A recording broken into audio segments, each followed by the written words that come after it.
Più forte della mareggiata, Zoagli ha celebrato la festa della Madonnina del Mare, cambiata la sede della messa, modificato il programma, non è sparito l'affetto dei fedeli. Festa di San Giacomo a Canevale, presieduta dal vescovo Monsignor Tanasini, che ha invitato ad imitare il santo nella sua dedizione totale a Dio, mettendo da parte l'angoscia per i beni terreni. Festa dei Santi Gervasio e Protasio nel quartiere Costa Aguta di Rapallo. Monsignor Tanasini ha celebrato la messa. Sono trascorsi 20 anni dall'incendio della cappella. Da un gesto vandalico è nato un nuovo slancio di fede. Pellegrinaggio in Portogallo al Santuario di Fatima dal 28 dicembre al 4 gennaio, organizzato dall'Ufficio Pellegrinaggi della Diocesi, un'esperienza che unisce percorsi di fede alla visita delle bellezze storico-artistiche. Un riconoscimento a chi sa fare squadra nell'ambito di Expo Rapallo, consegnato il 6° premio Madre Speranza a chi salva una vita nella mareggiata, a chi si spende in parrocchia e a chi si prodiga per assicurare un pasto a chi ne ha bisogno.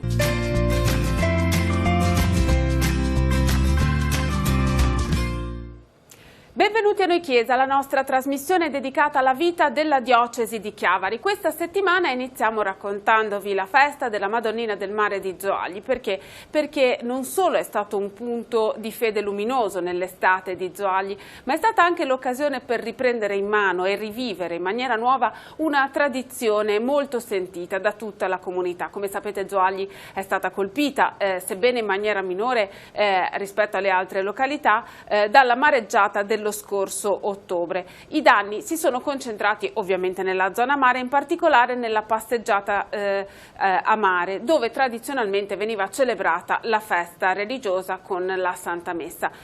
In questo momento la passeggiata a mare di Levante è ancora chiusa per lavori che devono essere eseguiti e quindi si è deciso di spostare il luogo della Santa Messa nella zona di Ponente. A causa poi di difficoltà di ordine finanziario, la festa è stata ridotta nelle sue manifestazioni esteriori. Questo però che cosa ha generato? Innanzitutto la possibilità di vivere la festa in maniera forse più intima e poi anche l'occasione per la comunità ecclesiale di riprendere in maniera nuova questi festeggiamenti, riviverli in maniera più intima appunto, ma con un senso di fede maggiore rispetto agli scorsi anni. E alla fine anche la nuova collocazione dell'altare per la celebrazione della messa ha trovato il favore di tante persone che sono intervenute in questa occasione. Dunque una serata di festa, ma soprattutto una serata di preghiera e di devozione nei confronti della Madre di Gesù. Vediamo.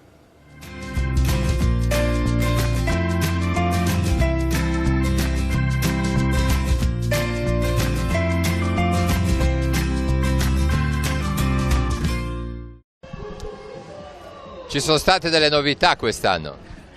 Purtroppo sono state molte le novità, perché a seguito della mareggiata che ha distrutto la passeggiata a mare di Levante, dove normalmente celebravamo la messa e tutte le operazioni marittime, cioè i subacquei, la processione dei subacquei, la posa dei lumini, le luminarie e la visita alla statua, quest'anno è dovuta saltare. Però il comitato si è impuntato a voler per forza continuare la tradizione di mantenere la parte religiosa e quindi ci siamo spostati verso Ponente sul Bolo della Gaiassa e con le nostre forze abbiamo incominciato a fare un programma che poi un po' con l'aiuto del comune e dei commercianti abbiamo concluso anche con una serata musicale.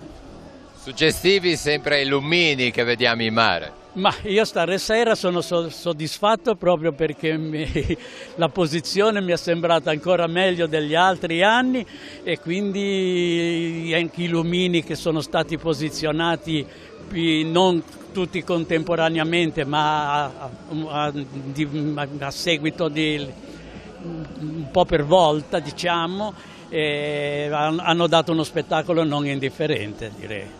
C'è stato anche la tradizionale gita in mare. E la gita in mare non con tutti gli altri mezzi degli altri anni, ma soltanto con quelli della Croce Bianca, dello stabilimento balneare e il gozzo, soprattutto il gozzo di Zoagli, quello che partecipa alle regate del Tigullio.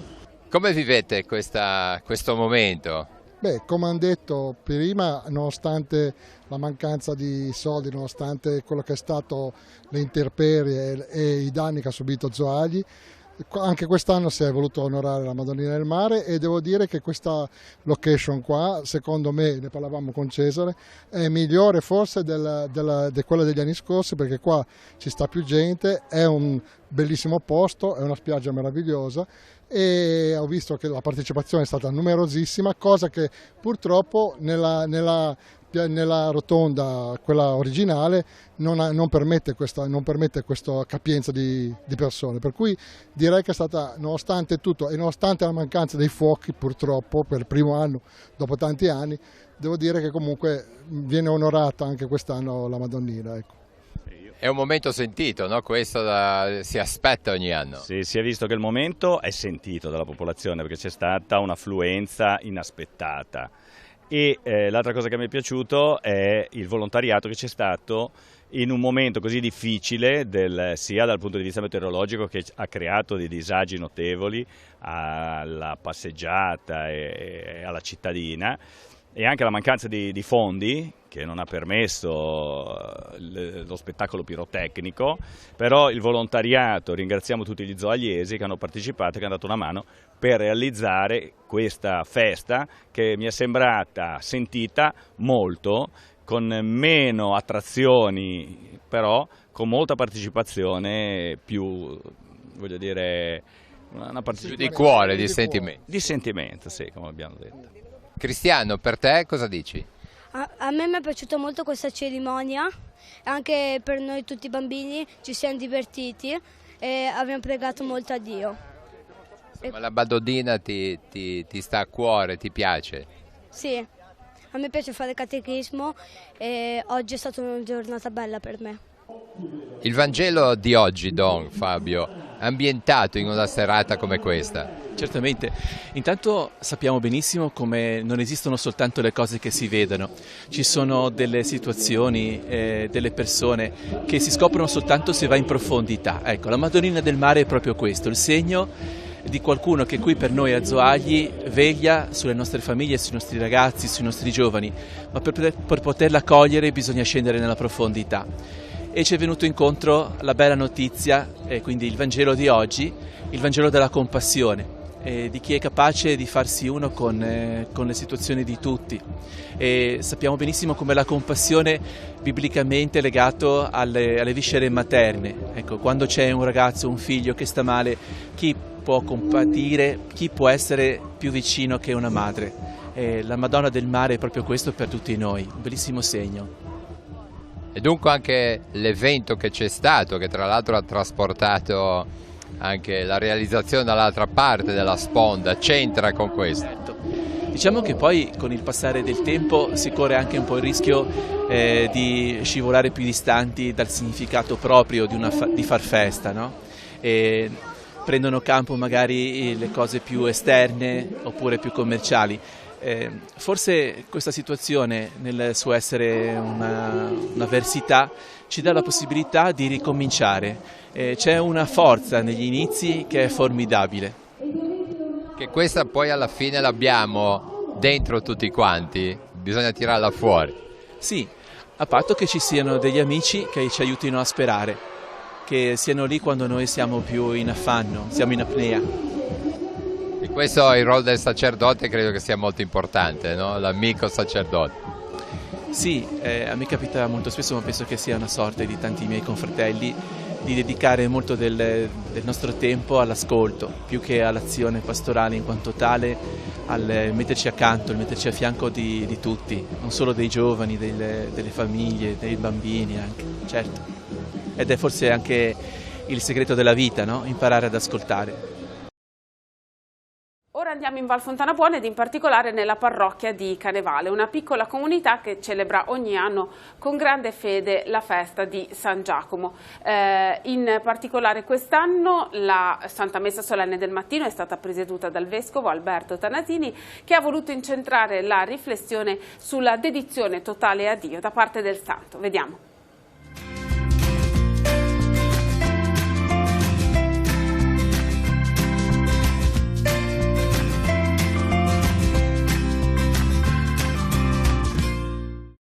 Come tutti gli apostoli, Giacomo portava un tesoro inestimabile in un vaso di creta, portava la dedizione totale a Dio e tutto quello che aveva imparato da Gesù nella fragilità del suo essere, espressa poi con il martirio. È la riflessione che il vescovo affida ai fedeli di Canevale in occasione della festa patronale. Dedizione e fragilità, sottolinea dunque Monsignor Tanasini, due atteggiamenti che si legano al Vangelo del giorno, dove Gesù mette in guardia dalla cupidigia, la fragilità di spendersi e angosciarsi per i beni terreni, spesso fonte di gelosie, litigi e diatribe, distoglie dall'arricchirsi davanti a Dio. Paolo ci ha chiesto di guardare le cose di lassù se siamo risorti con Cristo. Ci ha chiesto di essere liberi da tutte queste pesantezze. E se avete notato anche nell'elenco dei vizi che appesantiscono la nostra vita, Paolo mette anche la cupidigia che è avarizia. Cerchiamo le cose di lassù invece. Abbiamo questa libertà profonda del cuore che non disprezza le cose della terra, ma le fa relative a quelle del cielo. Per Canevale, tra le più piccole parrocchie della Val Fontana Buona, è stata l'occasione per stringersi attorno a Don Marco Gattorna, dopo 7 anni prossimo al suo nuovo incarico di parroco a Cicagna. La comunità di Canevale è una comunità molto piccola, ecco, diciamo che è una tra le più piccole, non proprio la più piccola della Fontana Buona. Certamente è una comunità che negli anni ha vissuto in modo vivace, ecco, il suo cammino di fede e anche la collaborazione, la condivisione della vita. È sparsa, diciamo, dislocata su 3 frazioni. C'è la zona della chiesa, quindi la parte più alta di Canevale, la zona poi di Pian di Coreglia che rimane vicino al fiume Lavagna e poi la parte alta di Valle Fredda che rimane appunto sopra il territorio di Calvari. Quindi è dislocata su 3 zone, su 3 poli, ma che convergono qua, ecco, e ritrovano qua le radici del proprio cammino di fede. A breve terminerai il tuo servizio in questa comunità, sicuramente hai un pensiero particolare da rivolgere a tutti i tuoi parrocchiani. Certamente quando si lascia vengono in mente, come li ho tenute a mente in questi tempi, in questi 7 anni che sono tanti ma anche pochi, ecco, le persone, i volti, le storie che ho accompagnato e che mi sono state davvero vicine. Sento innanzitutto la gratitudine, ecco, di aver condiviso questo cammino e davvero in ciascuno di aver scoperto un po' il volto di Dio e anche dico grazie, no, alle persone che in tanti modi mi hanno aiutato, hanno collaborato con me, mi hanno corretto, mi hanno aiutato a capire, perché sento che il pastore che è parroco ma innanzitutto deve guardare a Gesù e deve aiutare le persone a guardare a Lui, quindi credo che certamente c'è un legame affettivo che non si cancella, poi tutto sommato rimango ancora in valle, ecco, in questa nomina poi a parroco di Cicagna, rimaniamo vicini, però la cosa bella è che insieme camminiamo tutti verso Gesù e non attiriamo a noi stessi ma attiriamo a Lui. Chi era San Giacomo? Ma San Giacomo i Vangeli ce lo descrivono come il primo degli apostoli, prima discepolo, chiamato da Gesù sulla riva del lago di Galilea insieme a suo fratello Giovanni. Potremmo dire che erano i discepoli della prima ora.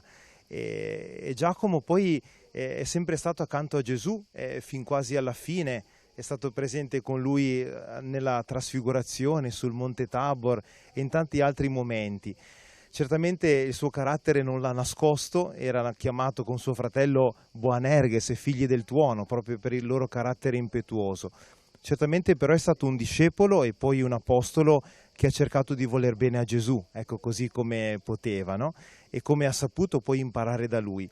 E poi il seguirlo, ecco, sulla strada anche del martirio, ecco, San Giacomo, non dimentichiamo, è apostolo ma è morto anche martire e quindi ha dato la sua vita, il suo corpo, proprio per la passione del Vangelo che lo ha sempre animato. Ed è bello che sia un po' come patrono e guida, custode anche di questa piccola comunità di Canevale che lo ha scelto nei secoli come suo protettore.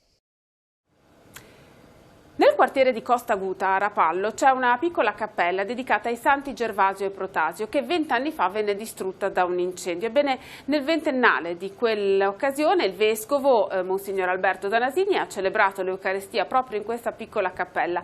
C'è stato un grande afflusso di persone per questa celebrazione. In particolare erano presenti i rappresentanti dei sestieri che con la loro opera volontaria portano avanti ogni anno i festeggiamenti in onore di Nostra Signora di Montallegro, ma non solo. c'erano anche i rappresentanti ovviamente della parrocchia, a testimonianza di un punto di fede e di devozione che è andato oltre la distruzione di quell'incendio. Vediamo.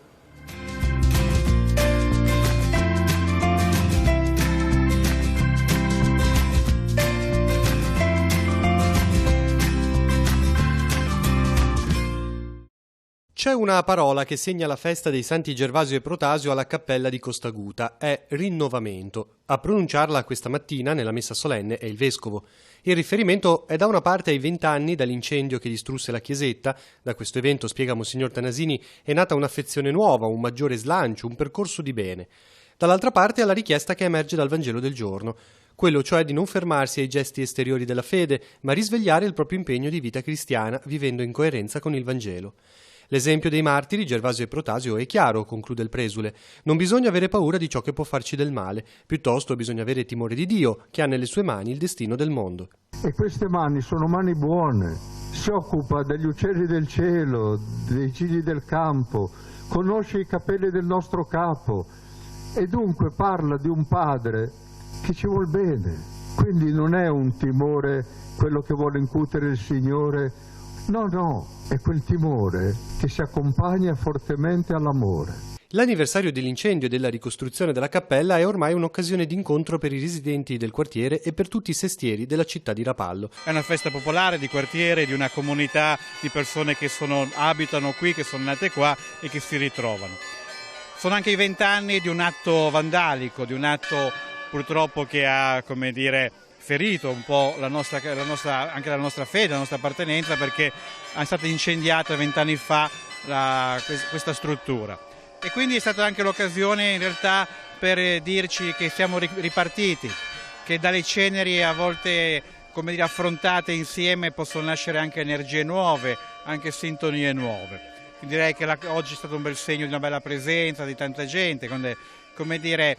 L'esito di questo atto non è stato probabilmente, grazie a Dio, quello voluto, invece di che affondare, qui siamo un po' ancora una volta risorti. Ecco, questo è un po' il segno che il Vescovo ci ha aiutato anche, come dire, che ci ha consegnato in questa celebrazione. Anche la presenza del Vescovo è bella. È bella perché, come dire, sono molto contente le persone di averlo qua con noi, proprio per i motivi che ho detto, e lui che nonostante qualche fatica che è evidente che fa a livello fisico, però lo spirito è proprio quello di essere parte delle nostre celebrazioni, del suo popolo. Ecco.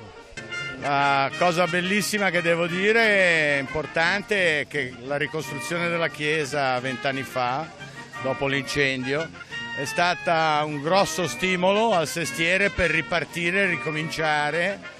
E come ha detto giustamente il Vescovo stamattina, io ho concordato pienamente col discorso che ha fatto riguardo al rinascere e al ripartire.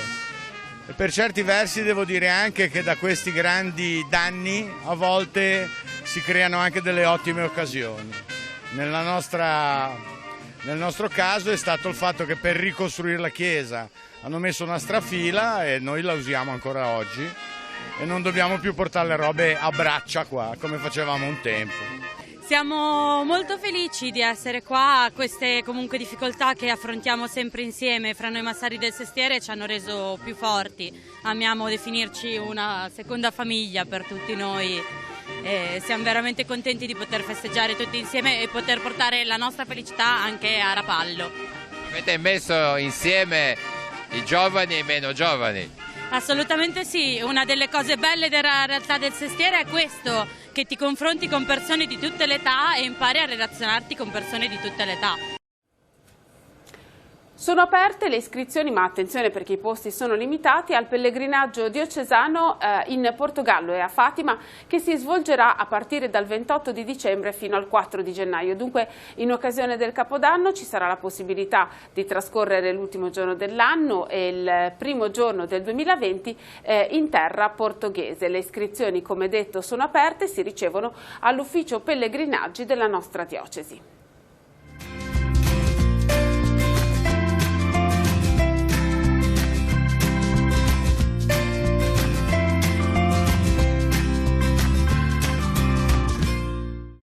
Dopo l'esperienza del Capodanno in Terra Santa, quest'anno l'Ufficio Pellegrinaggi propone un Capodanno sempre dove? Ma ci siamo accorti che è un periodo favorevole soprattutto per chi è coinvolto nel mondo della scuola, ma per tutti quanti, ecco.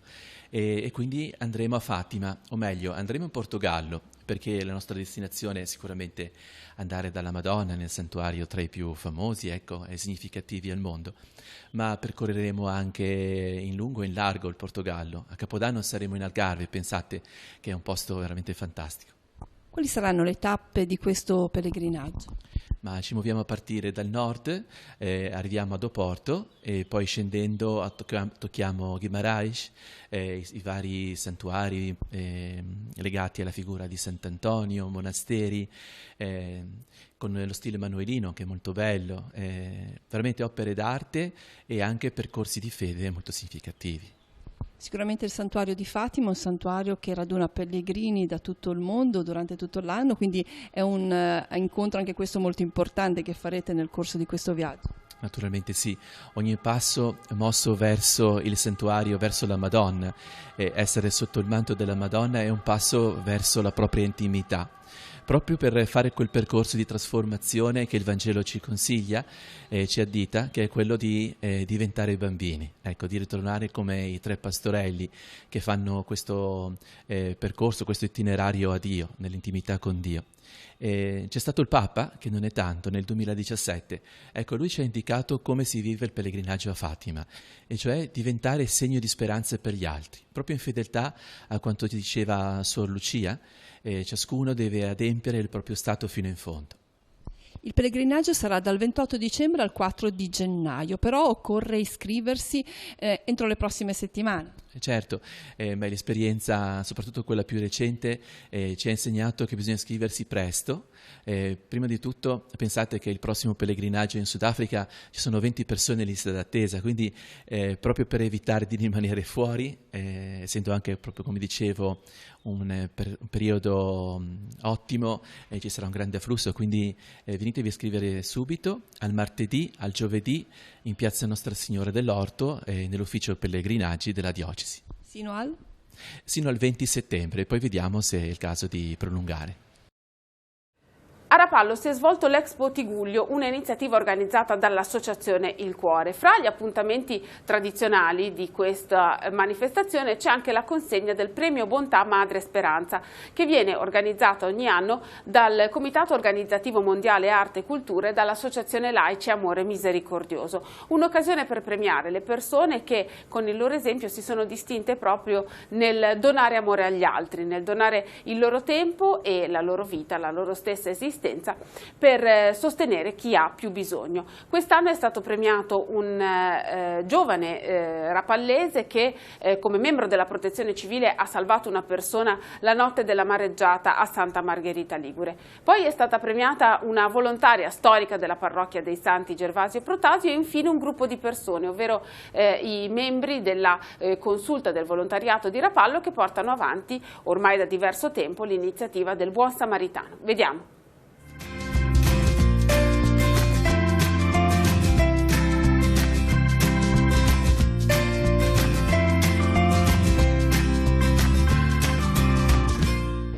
Che cosa ricordiamo di quei giorni? Quei giorni lì sono stati abbastanza duri, nel senso non ci aspettavamo una cosa del genere, eravamo pronti a tutto, forse non a così tanto, ecco. È stata dura per la città, però le persone si sono unite, hanno fatto tanto tutti, non ci aspettavamo neanche un così grande supporto anche della popolazione, diciamo, civile. E insieme ai volontari e altre persone siamo rimboccati le maniche e abbiamo fatto quello che serviva per mettere a posto quello che si poteva. C'era una persona in mare? Una persona che è caduta dentro un boccaporto che si era staccata la grata, che proteggeva, diciamo, questo flutto del fiume, è finita di sotto, ha iniziato a essere in balia delle onde, si è sbattuta di qua e di là, non ha perso conoscenza per fortuna, quindi tenendo le mani in alto alla fine sono riuscito a prenderlo e a tirarlo su con gli altri volontari che mi aiutavano e poi l'hanno preso di peso tutti insieme e l'abbiamo salvato. Allora un premio personale, ma alla squadra della Protezione Civile? A tutta la Protezione Civile in generale, alle persone che durante le emergenze comunque si mettono in gioco a loro rischio e pericolo per fare del bene e aiutare gli altri. Faccio qualche come dico, piccole attività di volontariato, ma non solo io le faccio, ma c'è un bel gruppo di persone e io voglio proprio dedicare questo premio a tutti i volontari che collaborano con me per il bene del prossimo, e ringrazio il Signore che mi dà la forza, la salute e anche la collaborazione di tanti volontari che fanno tanto. Ecco, non sono io sola, ma ho questi volontari veramente ammirevoli, con tanto amore, tanta dedizione, tanta competenza e generosità. Volontariato dove? Allora, nella parrocchia, io ho sempre frequentato la comunità parrocchiale e ringrazio il Signore di questo dono che mi ha fatto. Fin da bambina ho seguito la comunità e vorrei, guardi, tanti giovani facessero le esperienze che ho fatto io nei campi, nel vivere la comunità parrocchiale che mi ha insegnato, trasmesso questi valori cristiani e anche umani. Un premio che appartiene a tutta la consulta di Rapallo, ma va al progetto Buon Samaritano. Il progetto Buon Samaritano consiste nella raccolta delle eccedenze alimentari su tutto il territorio di Rapallo. Al momento è un progetto in grande espansione, e tant'è vero che il progetto è iniziato con 3 fornitori e adesso ne abbiamo 33. È iniziato con 5 nuclei familiari e adesso superano gli 80. Consiste nella raccolta da tutti i fornitori del cibo, lo trasportiamo con un camioncino coibentato, e al centro degli Emiliani, dove abbiamo a disposizione 140 metri, abbiamo la distribuzione alle persone. Ci vuole una grossa organizzazione di dietro, perché ogni giorno... Infatti il progetto oggi è dedicato assolutamente ai volontari, che qui abbiamo una parte e lo dedico a loro. Sono più di 40 volontari che a turno si avvicendano per distribuire il cibo, anche al pomeriggio. Anche quest'anno una bella premiazione. Sì, veramente sì, siamo molto felici perché abbiamo scoperto questo caso che era stato soffocato, non se ne parlava più, mentre al momento era stato discusso tanto, perché questo giovane aveva proprio gettato se stesso senza pensare a quale era il rischio che correva. È stato un caso veramente di una vita per salvarne un'altra, è quello lo scopo del nostro premio. E poi abbiamo l'altro di una signora che tutta la vita l'ha dedicata alle necessità varie, ecco, dai bambini agli anziani, ai poveri, alle coppie in difficoltà, a chi ha bisogno di mangiare. Dunque anche il nostro territorio è generoso. Sì, veramente. Io sono felice di poter far dire queste cose, perché non facciamo che subire argomenti violenti, volgari, e pare quasi che non ci sia più speranza per una società migliore. Invece esistono già le possibilità, già sono in atto. Quindi facciamole conoscere, ecco, questo è il nostro impegno, io mi adopero con questo scopo preciso. In occasione della festa di San Rocco a Pianezza di Cicagna, domenica alle 11, la Santa Messa sarà presieduta dal Vescovo Alberto Tanasini. Nel pomeriggio, a partire dalle 17:30, il canto del Vespro e la processione presieduti dal sacerdote novello Don Alessandro Cavallo. La parrocchia di San Pietro a Riva Trigoso si prepara a celebrare la solennità della Madonna del Buon Viaggio. Ricordiamo che domenica le Sante Messe saranno celebrate alle 10 e alle 19. Lunedì 12 agosto alle 20:30 la Santa Messa e alle 21:30 il concerto del Gunocorus diretto da Paolo Sperandio. Mercoledì 13 agosto alle 18 la Santa Messa e alle 20:45 la liturgia della parola con i bambini e i ragazzi. Seguirà un momento di festa per tutte le famiglie. La vigilia della festa, mercoledì 14 agosto, la Santa Messa alle 20:30 sarà presieduta da Monsignor Enrico Bacigalupo. Giovedì 15 agosto la Santa Messa solenne presieduta dal Vescovo diocesano Monsignor Alberto Tanasini. Alle 19 la messa vespertina. Alle 20:30 il canto dei Vespri, la processione con i crocifissi e la venerata immagine della Madonna del Buon Viaggio presieduta da Don Luca Sardella. Ricordiamo già che venerdì 16 agosto a partire dalle 21 ci sarà la tradizionale celebrazione eucaristica sulla spiaggia di Riva Trigoso in memoria di tutti i caduti del mare. La parrocchia di San Rufino a Levi celebra la festa di San Lorenzo. Sabato pomeriggio alle 18:30 la Santa Messa Messa, a cui seguirà la condivisione della cena. Festa anche nella parrocchia di San Lorenzo della Costa, a Santa Margherita Ligure, sabato mattina alle 10 la Santa Messa, sabato sera a partire dalle 20:15 la Santa Messa in canto. Seguirà la processione con i crocifissi delle confraternite accompagnata dalla banda Cristoforo Colombo. Seguirà poi la sparata dei mortaretti, tradizionale e molto attesa, e lo spettacolo pirotecnico. Festa di San Gaetano nella parrocchia di Santa Maria della Neve a Camposasco, domenica alle 9:30 la Santa Messa, alle 17:30 il Vespro e la processione con l'Arca del Santo presieduta da Don Maurizio Prandi. Prosegue nella parrocchia di Santa Maria del Campo a Rapallo la preparazione alla festa di Nostra Signora Assunta. Ogni pomeriggio alle 18 la celebrazione della messa nella chiesa parrocchiale. Mercoledì 14 agosto alle 18 la Santa Messa sarà presieduta dal Vescovo diocesano Monsignor Alberto Tanasini. Il giorno della solennità, giovedì 15 agosto alle 10:30, la Santa Messa solenne presieduta da Don Alvise Leidi, viceparroco di Santa Maria della Cella e di San Martino a Genova.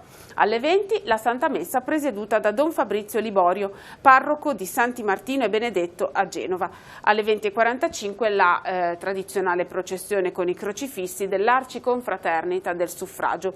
Venerdì 16 agosto alle 18 la Santa Messa in suffragio di tutti i defunti. Ricordiamo che la solennità dell'Assunta è celebrata con particolare devozione anche nelle parrocchie di Nozzarego e di Portofino. Mercoledì 14 agosto alle 21:15 all'oratorio dell'Assunta di Portofino la veglia di preghiera con l'adorazione eucaristica. Il 15 agosto alle 10 la Santa Messa al Santuario di Nozzarego, alle 18 la celebrazione eucaristica nell'oratorio di Portofino. Terminiamo così il nostro appuntamento settimanale con Noi Chiesa, il nostro viaggio alla scoperta della vita della diocesi di Chiavari. Grazie per averci seguito, ci rivediamo la prossima settimana.